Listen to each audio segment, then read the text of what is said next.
I have gotten this video recommended to me so many times.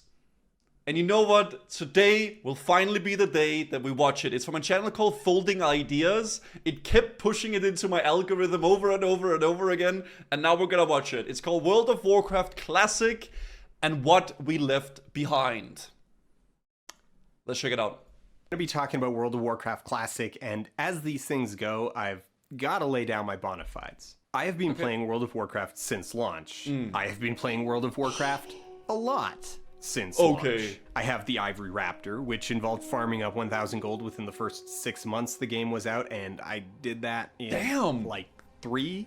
A few years ago, Blizzard sent me this nice little statuette commemorating 10 years of unbroken subscription to the game, which means that this is a cute little gesture from a company that made a game I really like, but also kind of yikes. I have this in-game Wind Rider pet because it came with this Wind Rider plush doll that I keep on the shelf behind my streaming setup. I've done server first raiding, I helped 3 people grind to High Warlord, I have my Brawlers Guild rewards, Mage Tower rewards, Swift Flight Form, and even the absurd Realm First Illustrious Jewel Crafter. Why did I get this? Why did I do what needs to be done to get this? Point is, yes, I have played a lot of World of Warcraft. Yeah, it does sound like an opening to like an AA meeting. Hey, I'm from Folding Ideas and I have a problem. Okay. Alright, well, let's see. In August 2019, Blizzard Entertainment launched World of Warcraft Classic, a recreation of World of Warcraft more or less as it existed in 2006 towards the end of the vanilla game's lifespan after all the new content was released but before any expansions were added. While not a pure recreation, the deviations are small and few, most being concessions to the fact that WoW itself changed dramatically over the course of its first year. For example, one of the more dramatic, anachronistic changes is the inclusion of the in-game clock, a feature that originally wasn't added to the game until June 2008, almost 4 years after launch. Wait, really? I actually didn't even know that. Care has even been taken to recreate period-authentic inconvenience, such as the bespoke recreation of spell batching, originally designed to work within the limits of dial-up internet, which will, in turn, lead to things like canceling an ability only for the ability to cast anyway, or being well out of range of monsters while they continue to hit you in the back of the head. Torrent leeway, man. But returning to the Azeroth that was 15 years later is an interesting experience. It lays bare all the strengths and flaws of the game and really calls attention to the fact that World of Warcraft was kinda bad. Alright, I'm just gonna try to... Hey, what the heck is that supposed to mean? Something I just realized as well is, you think the reason why they didn't add the clock, maybe that's because they didn't want you to realize that you were like spending so many hours in the game. So, like, if you had the clock there constantly, be like, oh, shoot, it's almost 7 p.m., I gotta go eat dinner. Because the same thing, in casinos. In casinos, there's no clocks as well, because you just end up wasting all your, like, not wasting, but, like, spending all your time on it, right? Yeah. Oh, he's stuck in a... Oh. Are you stuck? Yo? Yeah. Are you f***ing kidding me? Well, it's bad, but it's also really good. I mean, it's still a lot of fun, but it's also pretty garbage. It's garbage, but it's still a classic. Here, since I'm already in this hole, let me dig my way out.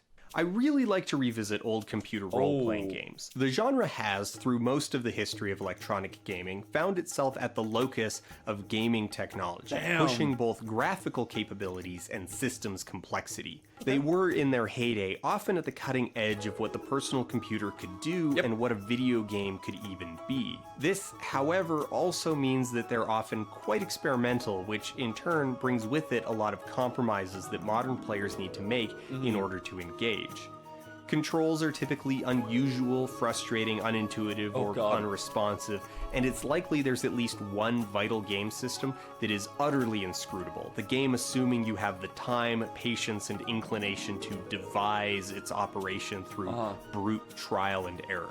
Brute Ultima forcing. Underworld is the first retail game with a fully 3D environment, but the underlying systems for character movement are pretty immature. Yeah. It's not very precise with how facing translates to direction, leading to a lot of times where the player character is walking forwards, but at a kind of slanted angle. Okay. Dungeon Master 2 has a magic system revolving around combinations of symbols representing abstract Never played these concepts games. with no guidance on what anything actually does.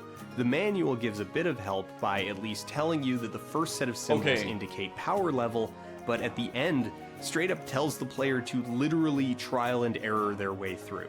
Dude, when we played that Baldi's Basics game, a really weird comparison here, but literally all the items in that game as well, it didn't really explain them what they did. You just kind of clicked on them and then something happened, and then you could go into a vendor like later on, and then the items you had, you could read them there, but you couldn't read them before that, right? Most of these games will allow you to just casually soft lock all progression by throwing away something vital, either on purpose or by accident. But it's not impossible for a modern audience to submerge themselves in the games, and once you're over the hump, it's generally pretty rewarding to see what originally sold players on Lands of Lore, Ultima Underworld, or Elder Scrolls Arena, to peek into the history of modern games and see the genesis of ideas, systems, controls, and vocabulary that persist to this day. Just, maybe keep a walkthrough or strategy guide handy. Yep. This is much of the WoW Classic experience. There's several distinct humps for a modern player to get over, things that are, by today's standards, hostile, unintuitive, and obnoxious, but adapt to them, and there's an interesting and rewarding game on the other side. I have also found that it's actually easier to adjust to now than it was in 2004, specifically because Classic is essentially a complete product. While Blizzard hasn't activated all the content that Classic will contain, we know what all of it is, which has the odd effect of making it feel a lot more self-contained and easier to accept the jank as just part of the package and charm. I guess, in a way, yeah. True, Mike, thank you for the 15 months, by the way. I really appreciate that, dude. And thank you for the kind words. Before we jump deeper into the jank of Classic, I do think it bears mentioning that WoW itself exists in the context of the game it was meant to compete with, but ultimately all but crushed. EverQuest. WoW was, from conception onwards, I think EverQuest was one of the biggest before, right? And WoW was perceived as very casual friendly back then compared to that. Sickliest, thank you for the tier 1, by the way. To be the friendly version of EverQuest, and elements of Classic that feel exhausting today, such as the relatively small number of quick travel flight points scattered around the world, more casual positively indulgent compared to EverQuest. You mean you can just fly all the way across the world? Let me go get my monocle and top hat. Will they be serving hors d'oeuvres on this flight? Oh, you think there aren't enough spiders in Dustwallow that it's going to take forever to get all the venom you need for that damn shield quest? Yeah, well, out here in Crescent Reach, there are 3 snakes. Dude, I have seen some clips of EverQuest, and it does look like the game just isn't complete, but that's because there's just so little mobs. Like, some zones just look empty. It's crazy. 3! I never played this, though. 3 snakes! Sure, by modern standards, it feels like a pointless waste of time to make the player return to a class trainer and spend silver in order to acquire new abilities and improve old ones, but it's good RPG elements, though.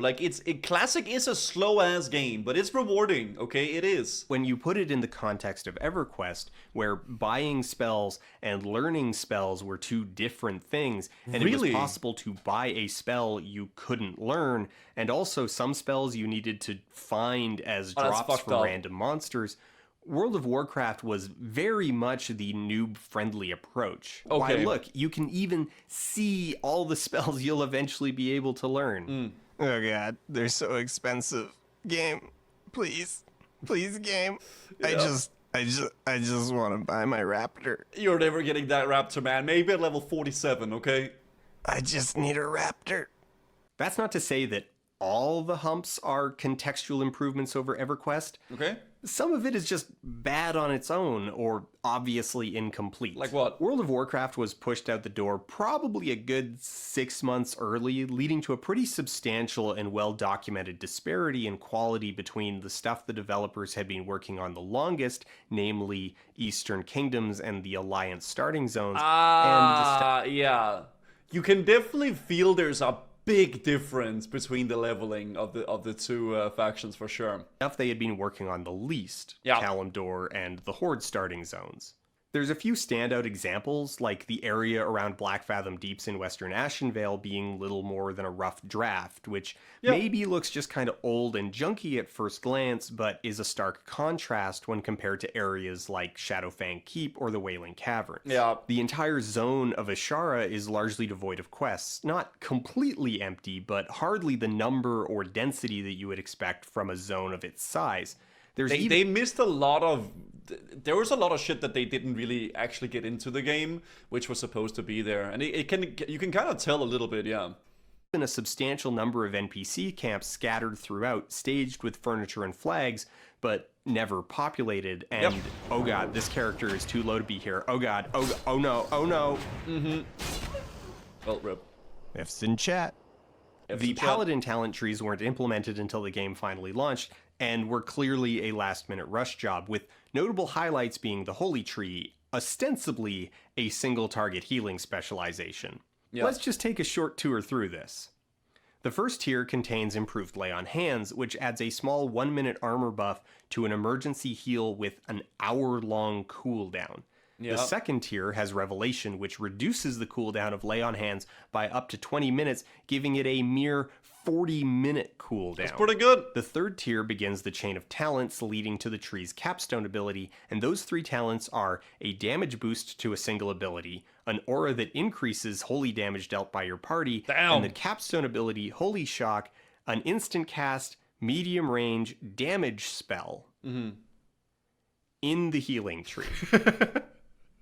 There was a lot of stuff like this floating around, some of it easier to change than others, and in a lot of ways the first year of World of Warcraft's life was spent just kinda getting the game finished. Polishing it, Some of the abrasive moments really just come down to different expectations. The massive in Massively Multiplayer was always a lot smaller than it ever felt, most of the heavy lifting being done by clever design, pressing players into interactions that felt more substantial than they really were. Okay. WoW just wasn't actually built to have that many players doing something in the same area at the same time. I think I'm used to the memories of like a lot of private servers and stuff like that were like there was just a mega server always, like 10,000 plus players in a server, but they weren't really that populated like that crazily back then, right? It was like I think like the biggest servers had maybe 2K players, like the biggest, right? Areas can typically only support 3 to 8 players at a time. Any more than that, and it quickly leads to over-competition, with players standing around just waiting for more opponents to spawn. Okay. While this encourages grouping up, it only does so to a point. You can't get credit for most quests if there are more than 5 players in your group, and a second full group is enough to strip a quest area bare like locusts. So, paradoxically, there's a lot of time in the massively multiplayer game spent looking for places to play alone. Yeah, if you've ever done a fresh launch, you know that the goal is just to get away. Get away from the locust swarm of players trying to farm the quest and just get outside the starting zone so you can get away from people, man. But I mean, I don't know, I like that. It's kind of... It's kind of cool in a way. It's also really annoying. Any other reason than just to like look at this. know that Holy crap. Oh my god. I love that right shit. there. I think it's so cool. I think it's cool. There's the line. See, that's the line. Oh, sorry. Didn't mean to do that. There you go. Also, so you can see the face cam and stuff. So Dan, cue it up. I want to die. But like in a good way. He wants to die in a good way. Like, oh man, I want to die. This is so fun. That's what he means. This is Fun. Am I the psycho for liking this? I think maybe I'm the psycho. All that said, returning to WoW as it used to be is also an enchanting experience in many ways. It reveals the flaws, yes, but also the things that have held up surprisingly well. The cartoonish, exaggerated aesthetic of the Warcraft universe, looks nice. always praised as a strength of the series, continues to shine. Good job Even on the that. chunky, blatantly low poly assets have their own charm, and after a few minutes of They do. play, quickly blend into the scenery.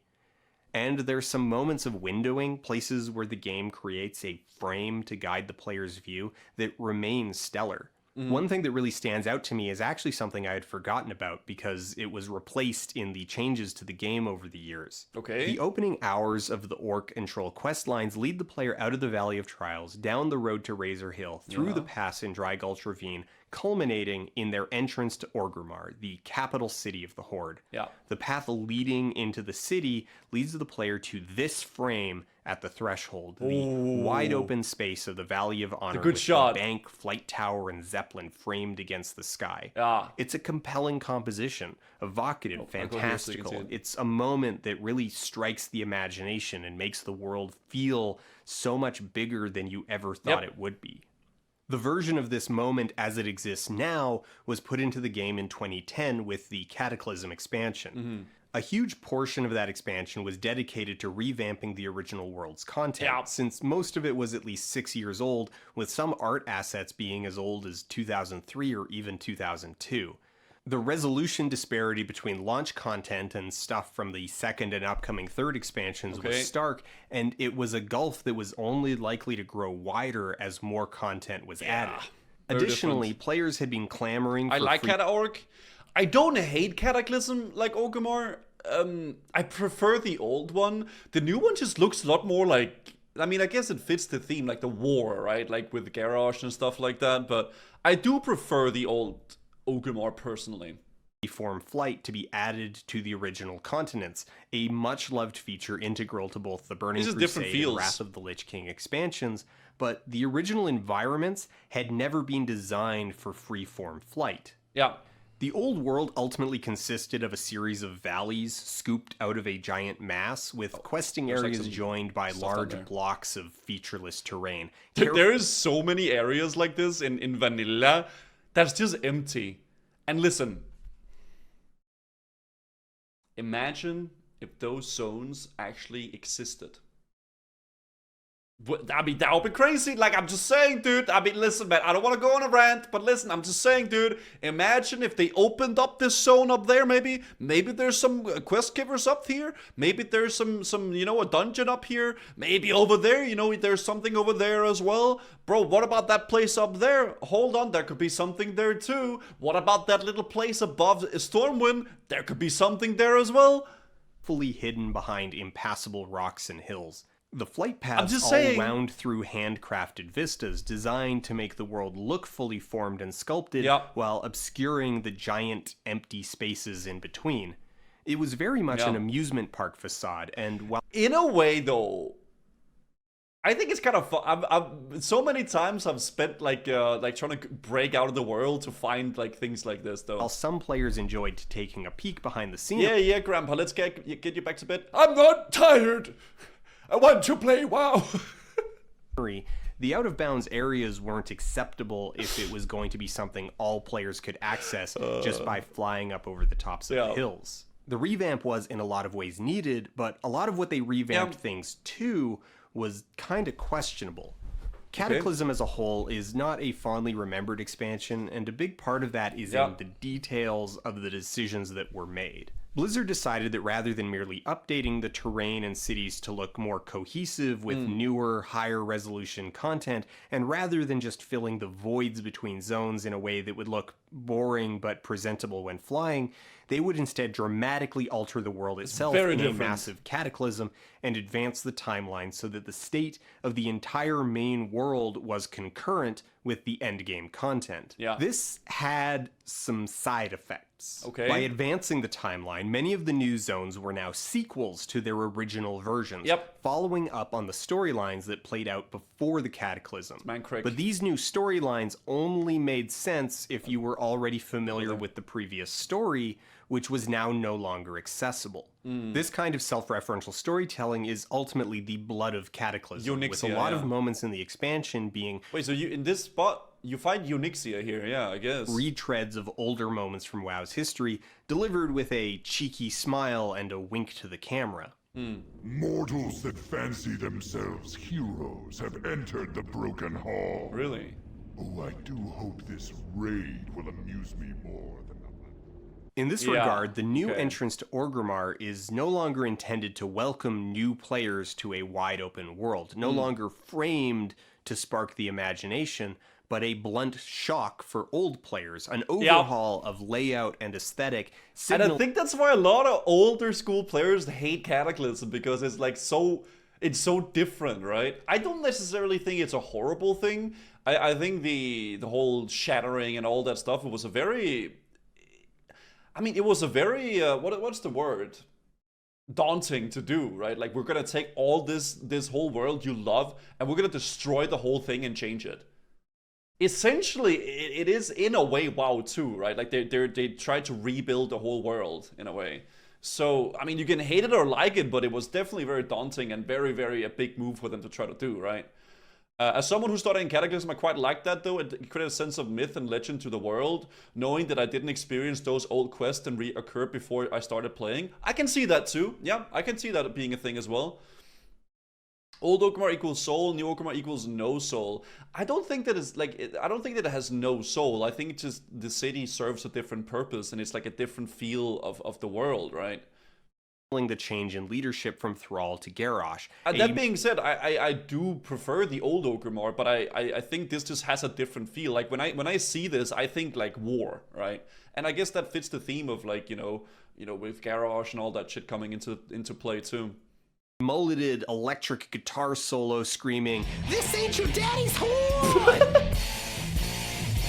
It is It incredibly only has soul because you're nostalgic about it. Yeah, I mean, I think it's just about what you prefer and what you don't prefer. I don't think either is really better than the other. I think they just serve a different purpose, right? trivial, but it is emblematic of a fair criticism of how the game has evolved over a decade and a half, increasingly focusing inwards. No one is better. I'm not even sure I should be saying criticism, though, because it's not even critical as much as it is merely descriptive. World of Warcraft has undeniably changed over the years, but the goodness or badness of most of these changes really comes down to a question of values. What do the players and creators like in the game? What do they want out of the game? That's really what it boils down to. What do you like, right? And then that's it. That's pretty much as simple as that is. Kitku, thank you for the 2 months. What does an ideal evening of play look like? They're not really questions with right and wrong answers, and no matter what answer you pick, it probably doesn't have some moral implication underneath. You're not a bad person if you want to quietly solo queue for dungeons and go through the game with an absolute minimum of social friction. Likewise, it's not a superior tier of gaming to prefer a game with aggressive social dependency and time sink gatekeeping.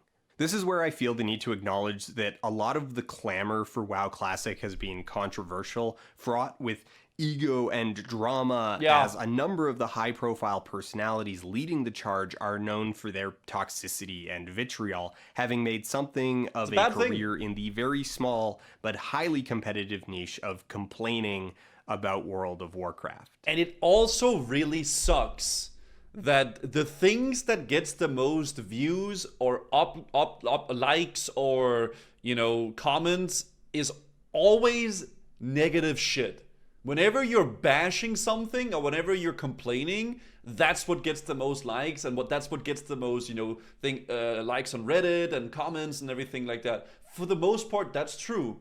Because, and yeah, that's everything though. Yeah, that is everything. It's dude, why do you think the news are all depressive all the time and it's always, you know, war and like, you know, sad shit happening? Because people just, that's just what people want to hear about for some reason. It is what it is. But it does suck. It does suck. It sells. Yeah, it sells. for sure.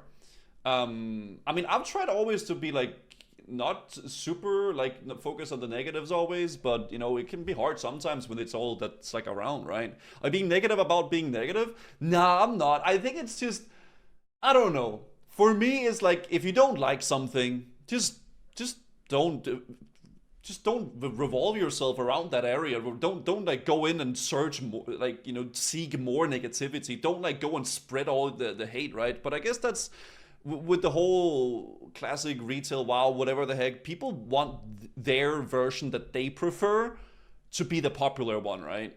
So if there's like a hate wagon coming on some, showing up to one of the sides, then they like want to jump on that and they want to be like, oh shit, mine is better, right?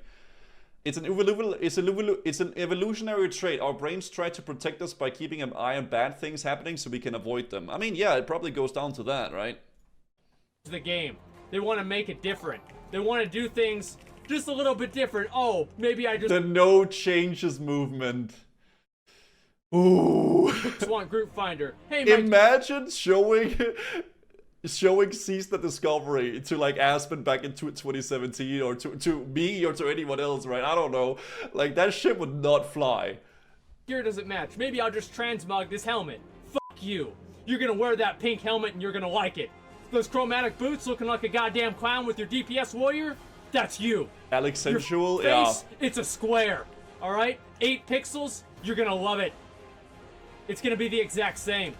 We're not gonna give up, we're not gonna stop. No changes.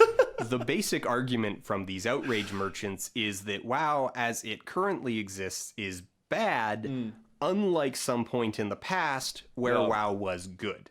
And I really need to point out that this argument has been working for over a decade. It is not a new phenomenon by any means.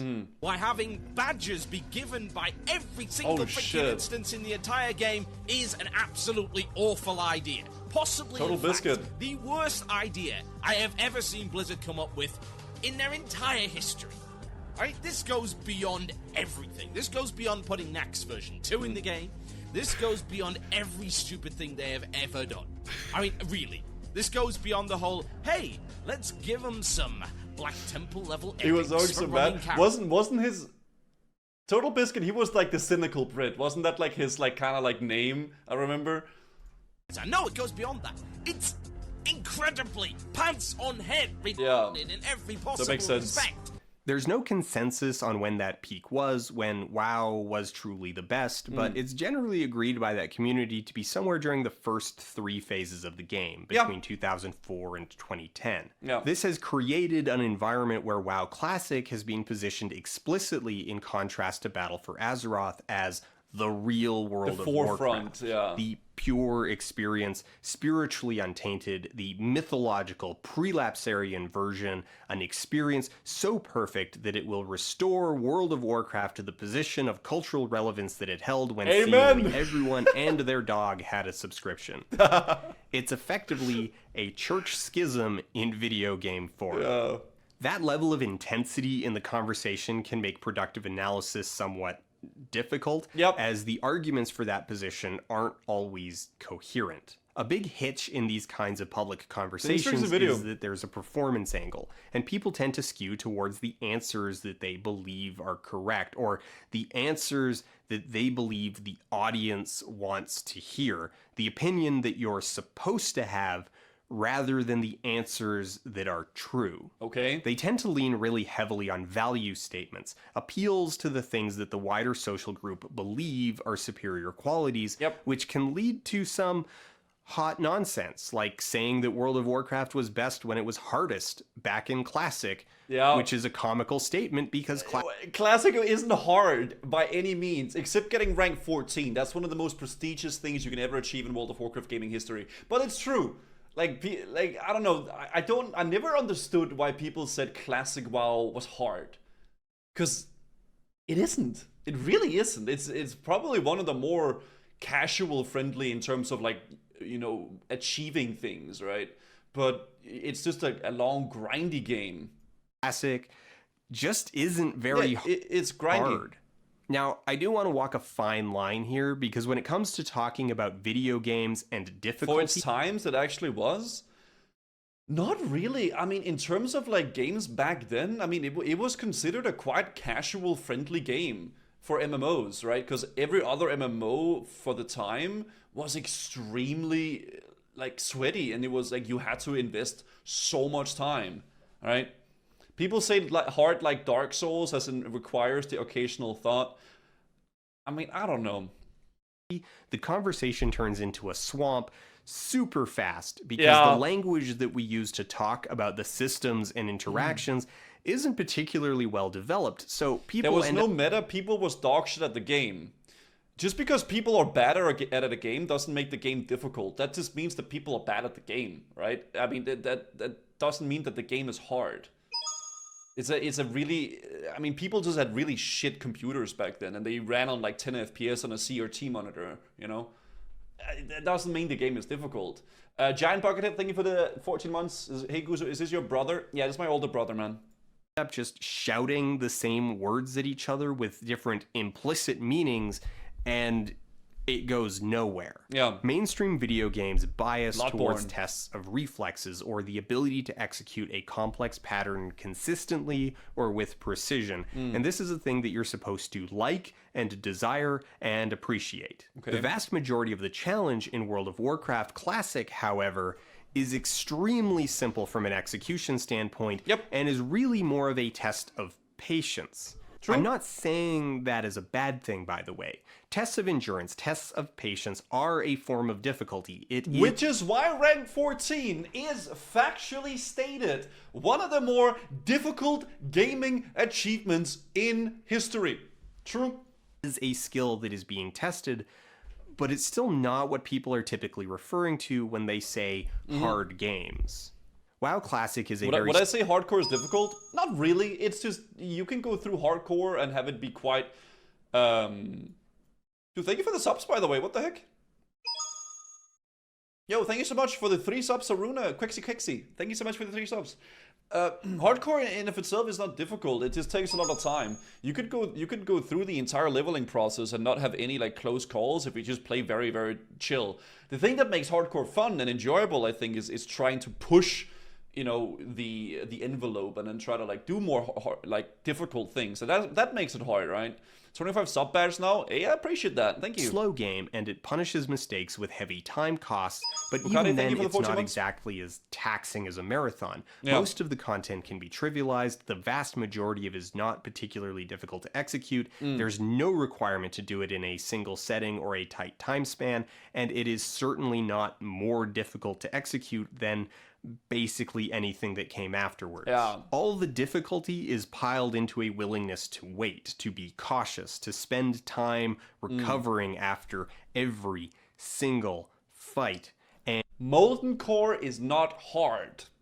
It's hard getting 40 people together to do a task. Okay? That's the difficult part about raiding in Classic. It's managing the goddamn raid.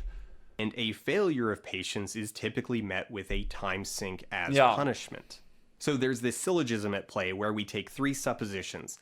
A, Benson, hard games thank you are for 7 good. months. B, I liked World of Warcraft in 2006. C, I like good games. Okay? I liked World of Warcraft, and I like good games, therefore World of Warcraft was good, and good games are hard games, therefore World of Warcraft must have been hard because I like it, and I like good games. Okay. This isn't really that weird. People do tend to be pretty bad at figuring out why they like the things they like, so they just assume that their stated values apply to the things they enjoy. Okay. And yes, to bring this back around, World of Warcraft has undeniably changed over the years, and the changes have collectively been dramatic. Not just changes in terms of graphical updates, large swaths of new content, or the world overhaul of Cataclysm, but philosophically.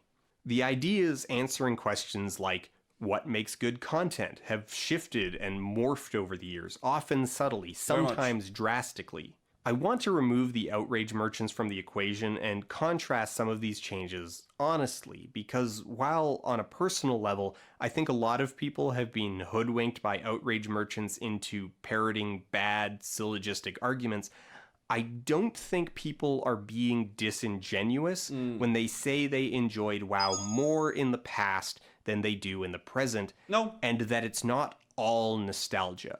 I Nostalgia don't think it is all nostalgia. I think nostalgia is a big driving factor for the enjoyment of the game, but it's just a good game that people enjoy for different reasons that you would enjoy, you know, Dragonflight right now. Grallo, thank you for the 12 months. Thank you so much for the subs, guys. I really appreciate that. So many subs. SP, what's up?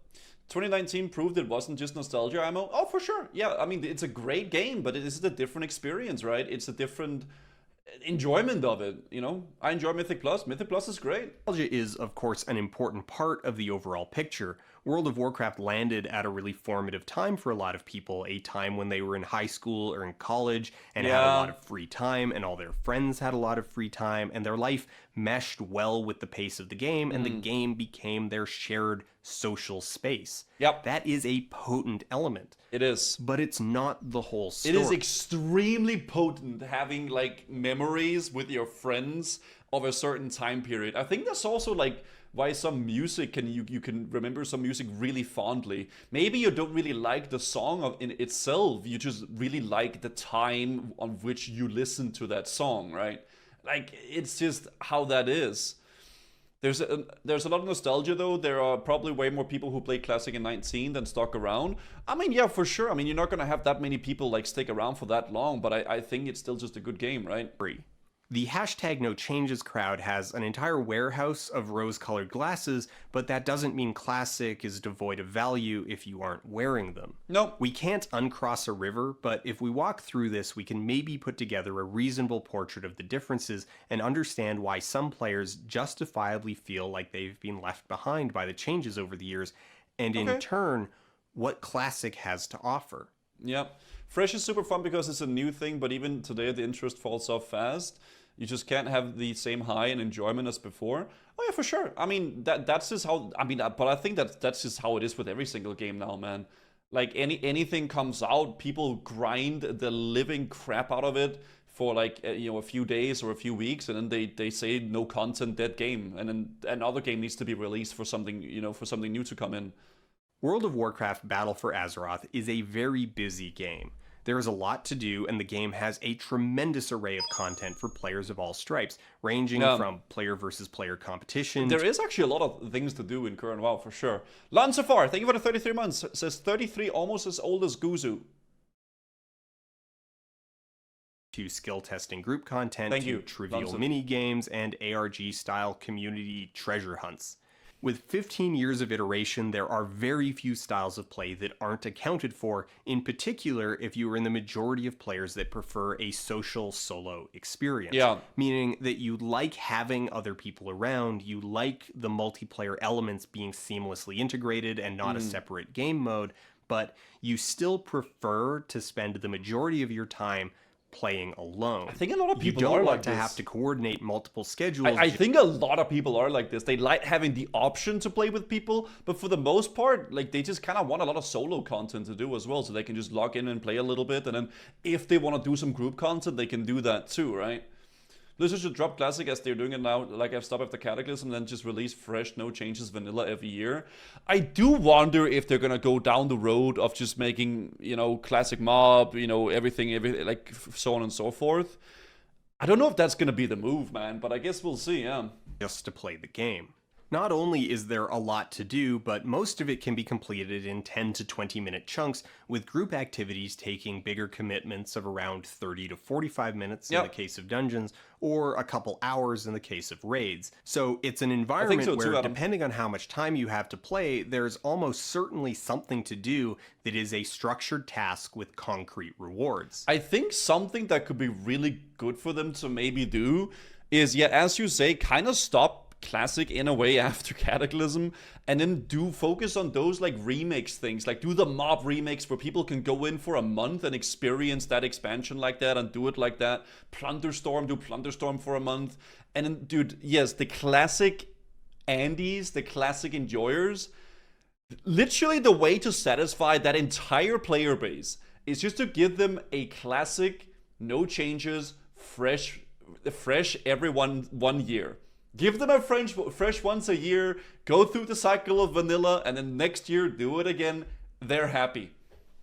That's pretty much it. Island Expedition. Cassie Hasi, thank you for the 21 months. Do remix and retail for people that went into experience that of a classic and it's just fresh every year? Yeah, honestly, that could be a really good way of going about it. Do a bunch of those remixed game modes, Plunderstorm, Pandaria remix, maybe even Legion remix if people want that for a month. And then for Classic, just do, Classic fresh every year and then work on Classic Plus. Easy clappers in the chatters. That's it. Arena, battlegrounds, mythic dungeons, raiding, pet battles, world quests, professions, achievements, collections, special events. Oh my. Classic anything in 2017, you can get teleported to the hardest dungeons in retail. I do think people have a skewed idea of what that is, but I think a lot of people that play Classic, they just don't want to like retail. Maybe a lot of the people that our Classic mains would actually enjoy playing retail, but they don't want to enjoy it. Because that means that they're going to the dark side of the Force, right? And they want to be noble Jedis. So it's like, it's just a losing battle in that regard. Contrast, WoW Classic has relatively little variety when it comes to structured tasks. I don't know about that. Obviously, that doesn't go for everybody. Obviously, but yeah. There's dungeons, there's quests, there's professions, there's raids, and eventually there will be PvP battlegrounds. Though, once you get to max level, well, quests are a finite resource. It's not even super difficult to complete every possible high-level quest don't force in the people, game. of course. There is a very narrow and deliberate channel that players find themselves in. Questing leads to dungeons, and dungeons lead to raids, and raids in Classic mostly require 40 players, so they're not exactly the kind of thing you just casually toss together with the lads. Yeah, I just hate the world and questing in retail. You pull out the map in one AoE button and kill 50 mobs, doesn't feel like good Classic does. Can feel gear upgrades like you can in Classic, epics are not epics in retail. I understand that as well, for sure. And I also think you shouldn't try to force the Classic players to play retail, because at this point it's such a different player base that they're probably never gonna enjoy it, which is completely fair too. And that giving a yearly Classic fresh or work on Classic Plus properly could be a good way of satisfying both people. Like, the retail players will obviously have their updates with the current expansions and stuff, and Classic players can get to enjoy Classic with fresh, right?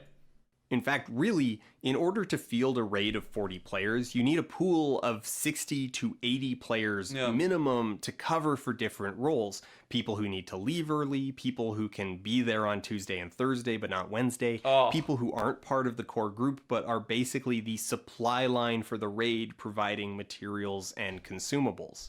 So there's this pretty self-evident contrast between the game as it used to exist with relatively few defined activities and the game as it currently exists, awash in things to do. But that's just a surface level analysis, and this is where I think things get interesting, where we see something of what has been left behind. All of that content, all the different tasks and parallel progression streams, they have been added bit by bit over the years to free players up so that they don't feel trapped in that narrow channel of progression where you either found a group of people you could raid with or you kind of ran out of things to do.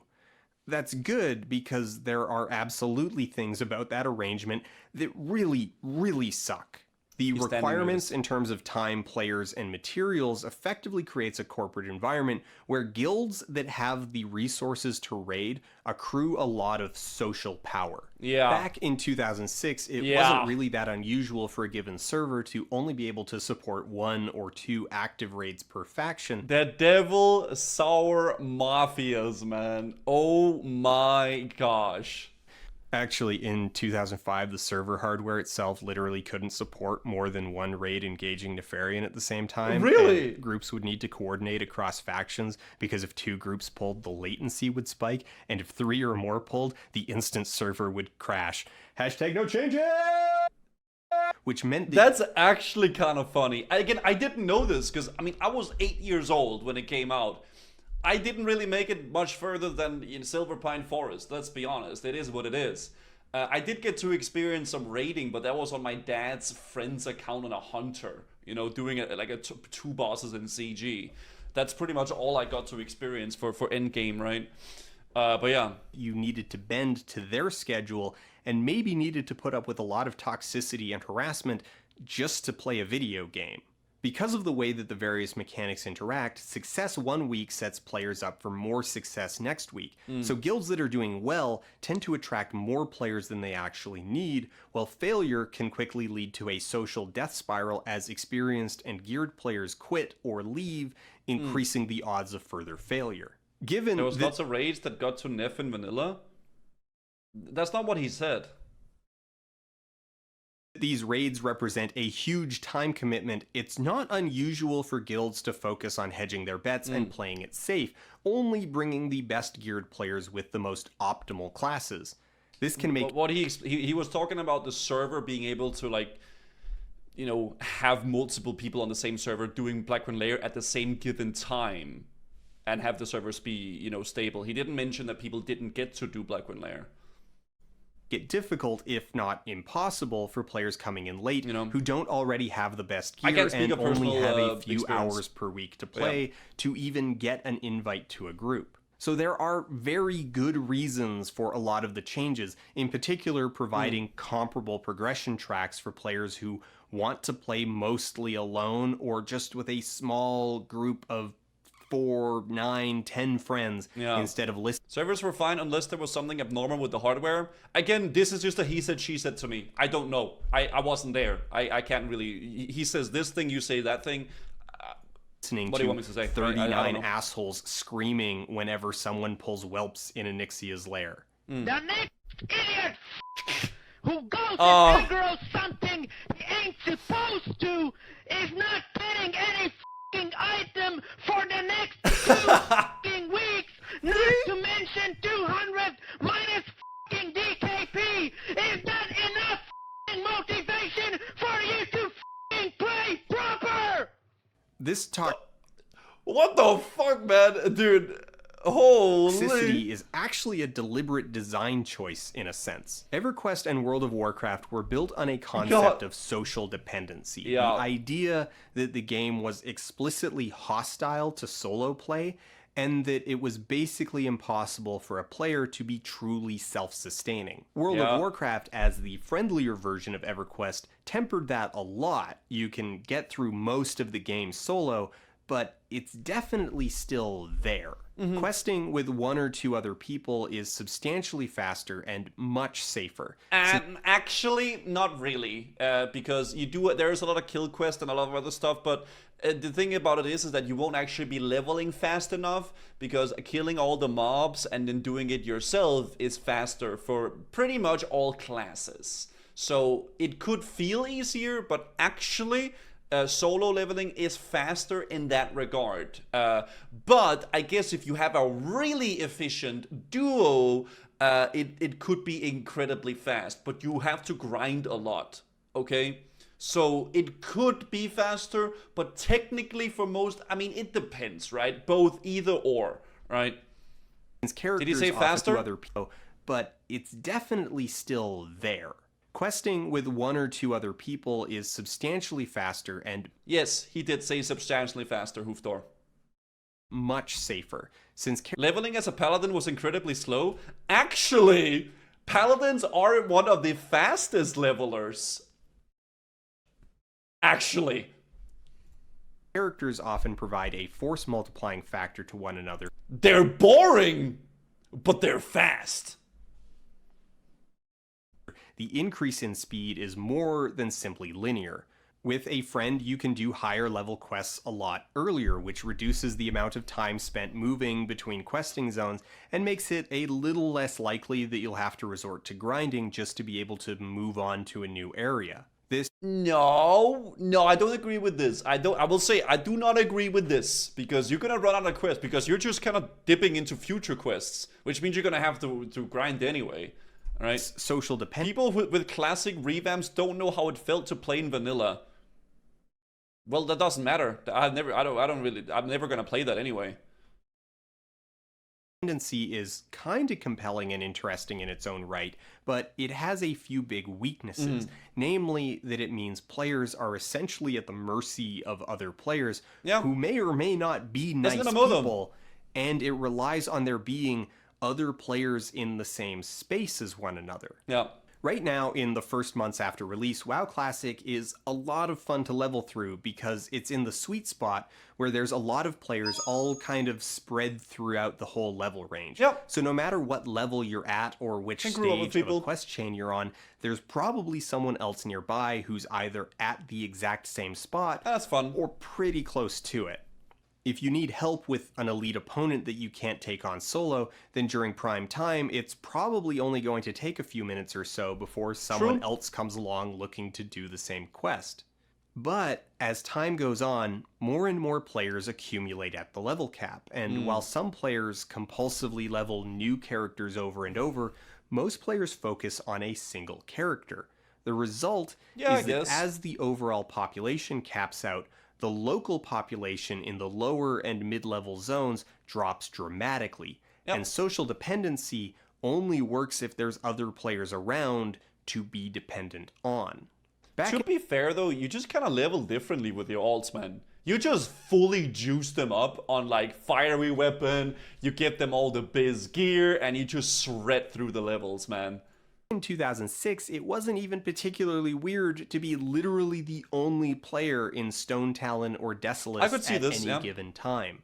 So it definitely needs to be kept in mind that while a lot of changes have been made to speed up leveling to reduce social dependency, these changes have been made to address real problems that emerge as MMOs mature, and a lot of these problems loom over the future of Classic. So that's just the nature of an MMO though.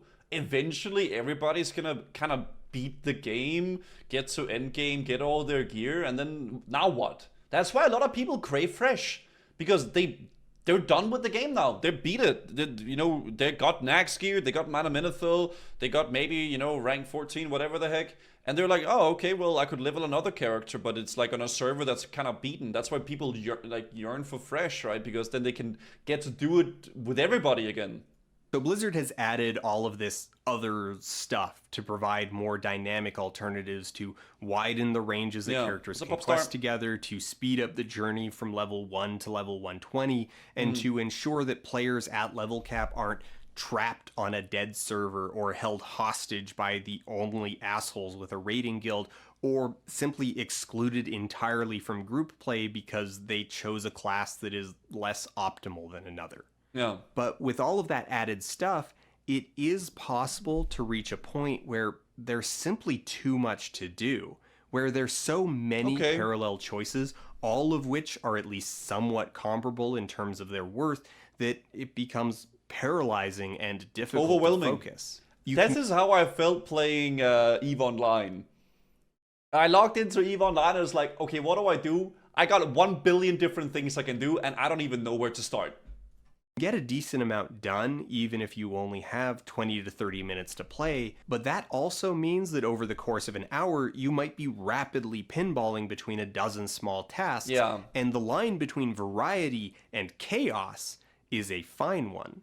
What's more, if everything is meaningful, if it's all significant content that provides a reward of appropriate value, and they're all on daily or weekly reset timers, well, at a certain point, it stops feeling like options and starts to feel like an obligation. Yeah, I can see this for sure. Urki, thank you for the 21 months. You're running low on runes. You should really do your looking for raid runs for the week. Have you done your emissary quests for the day? Gotta get at least a +10 in for the weekly cash. Your island expedition. Trial of Style ends at raid Tuesday, Wednesday. Heroic. That's why Torghast fell off so hard, because it turned into a chore. Choregast. Can't forget on your Thursday. PvP rewards. Are you ever going to finish that achievement?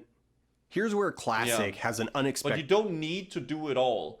Yeah, but most players don't see it like that, though. Because, like, you kind of feel like you're missing out if you don't do it, right? Which is also a big reason why, I suppose, Incursions became kind of like a chore for most people as well. Because it kind of feels like you have to do it in a way. Because if you're not doing it, it's kind of just dumb. Because, like, you're just, like, it's the best gold, it's the best leveling, it's the best everything, right? Strength. If there's nothing to do, if nothing is meaningful, then you are free to self-direct. Let's talk about grinding. That was a big pause. Oh, okay, so GravyCast wants to know, what is grinding? well. While playing She's with gonna die. Crystal. So grinding is when you keep killing the same mobs in a particular area just over and over and over again without the guidance of a quest. Well, that didn't work out well. F's in chat. Grinding is What the something of a fu- hallmark of early MMOs. It was pretty much taken for granted that at some point in playing the game, you would find yourself standing in a field, killing the same enemies over and over and over again. Just an endless, rhythmic process that what we only love. ends when your bags are full and you decide, yeah, I guess I should head back to town. Yep. If you needed money to buy skills or a mount or new equipment, this wasn't the most efficient way to get it, but it was the most straightforward. Yeah. I just want my raptor. If a questing area was too competitive, if there were lineups for a quest target, maybe it was a better idea to just go over to the less popular spot with no quests and just grind out a level or two so you can move Steady on. farming. I got. Grinding isn't something that anyone would really describe as compelling gameplay. It's not very dynamic. It is, by definition, repetitive. But I think it kind of has a dopamine effect though with grinding, because you kind of see what you're working towards and you're getting very steady progress, and you're whenever you are grinding, you are achieving something. You're kind of doing something, and people just kind of want something to do, I suppose. Addicted, basically. I mean, essentially, yeah, I suppose so. I mean, I would assume that's why a lot of people like RuneScape, old school RuneScape. Because there's so many grinds you can do. Maybe they aren't the most, like, mentally taxing, a lot of them, but they're kind of just... they're chill. You just kind of vibe with the game, you grind out some stuff, and then you know you're working towards something, in a way. It's the kind of thing that intellectually everyone feels is kind of bad in a game because, well, it's not truly pointless. I don't know, Stokian. It's definitely low on point. But that aimlessness is maybe not all bad. Yeah, I agree. Grinding is, in essence, the purest distillation of self-directed play. Yep. There's no diegetic authority telling the player what to do or how to do it. You There's choose to just do a it. vague incentive and the player's own discretion about how to get there. Now, this is the same incentive set that led to the addition of all those other tasks and options to the game. And yeah, it could be relaxing. I agree. Uni. Yeah, I like your name. I've done no incursions at max level, but I've just been straight up grinding some mobs and selling the drops in auction house. Feels good seeing that chunk of 60 gold for a rare item sale in the auction house in your mailbox. Yeah, and it's also just kind of chill. You know, it is kind of like a chill thing to do. in a sense, players in 2019 have far more freedom in how they go about achieving their general goals. So at present, players have more structured options to engage with, but what we find in the comparison between Classic and Battle for Azeroth is that paradoxically, adding more content, more structured activities, can make it feel like there are fewer options. Yeah. This happens because as you add more direction, more structure, the emotional value of self-direction goes down. And even if self-directed freeform play boils down to only a few viable options, the fact that there's nothing telling you to do it, well, that does a lot for the illusion of openness. I think that's why a lot of people like Classic, though, because they can kind of just choose to do whatever. There's no set path you really have to do, right? I should say that I'm not using illusion here as a pejorative. I love illusions. I crave a well-crafted illusion, and Classic delivers them in spades. For a while, at least.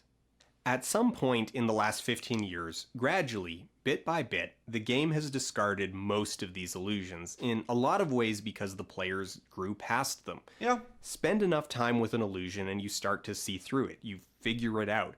And at a certain point, you just want it to be honest with you. How many people have said, oh, I wish I could go back and play Vanilla WoW for the first time and just not know anything. Just have that fresh experience where I don't know anything. I mean, that's it, because that is the essence of the magic of the game, right? And that honesty, laying out mechanics, revealing the nuts and bolts of how it all works, just telling players where the quests are and how to complete them, providing a dozen alternate ways to level, letting them fly over every hill. It's not a bad approach, but it's mutually exclusive with mystery and the illusion of a wide open world. You can, in Battle for Azeroth, level up by running around in circles endlessly killing murlocs, but the whole time that you do it, there's the overhanging knowledge that there's so many better, more efficient, structured, organized, sanctioned, fun ways of doing it. So why are you bothering? I mean, that's just if you know the game, though. That goes the same with any game, though. Like, I feel like any game is enjoyable if you're fresh to it, and it's the almost always the most fun when you don't know anything. Same thing, man. I have really fond memories of playing League of Legends back in 2011 and whenever it came out. But that's just because I didn't know anything. Nobody knew anything, so it was such a fresh, fun experience. Right? And nowadays it's more so just like depression playing the game because you know everything, and you know how the meta's gonna be, you know how people are gonna interact, you know that you have to do this and that, right? In Classic, well, everything sucks, so you're free. Do What whatever you want. Hey! Is aimless grinding better experience than questing? Generally no, but it's not that much worse either. There is a kind of freedom in the lack of structured options. Anything you choose to do is about as good as anything else. Yeah. There's a simplicity to that, a clarity that the game has definitely moved away from. And again, that's not bad. Leveling in Battle for Azeroth is a lot more dynamic and less punishing, but it's also a lot more dense, more noisy, and less meditative. It's a rush to get to level cap because that's where all the players are. I can't see it. And the thing is that for most players, that's what they want. The aimless, self-directed play of Classic is cute and interesting, but wears out quickly. There's only so many times you can grief Alliance at Maristead before you're just done with it. I think he severely underestimates some Classic players, okay? I heavily disagree with that statement because dude, there is people that done that for years, okay? There are people that has done that for many years and still looks forward to the next morning when they can do it again. No, I heavily disagree with that. The first time you have to wait 30 minutes for a party member to get to the dungeon because they were on the other side of the world, and it just takes that... Smarko, think of it as 21 months. He's talking about the normal ones, not the mentally ill people. Well, I'm talking about the average Classic player, okay? Here, Matt, listen, Matt. I played Classic for many years, okay? I know how we are, okay? I know how we are. Long to get anywhere. It's a drinking... Listen, guys, I play Classic more than most, okay? And I know I have a problem. It is what it is. Game style moment. But by the third or fourth time, you just really wish they'd turn the damn summoning stones back on. However, for players who not only enjoy that illusion of open-ended freedom and the pace that comes with it, but prefer it, it makes sense that maybe they feel like the game has left them behind over the years. Okay. I can see both sides of this, to be fair. I can definitely see both sides to this. I just think in general, man, both Classic and current WoW has good and... Hors d'oeuvre. F's in chat. Both Classic WoW and Retail WoW has good and bad things about it, but it was quite a fun video, actually. Oh, God. Woohoo! Going over some of the ups and downs of the game and what makes people enjoy it, because it is an interesting thought, like what actually makes people enjoy one game over another, right? Yeah, I wonder what people are saying. Listen to that talk about WoW is kind of like listening to Jenny Nicholson talking about theme parks. I don't really have interest in either thing, but the amount of thought he and care put into it is very entertaining. I don't know who any of those are here. Shouting the same words at each other with different implicit meanings, an excellent description of most on the internet. Yeah, probably. Dan has spent 6% of his life for the past 15 years on WoW. I wonder how much that is for me. Regardless though, I'll link it here, guys.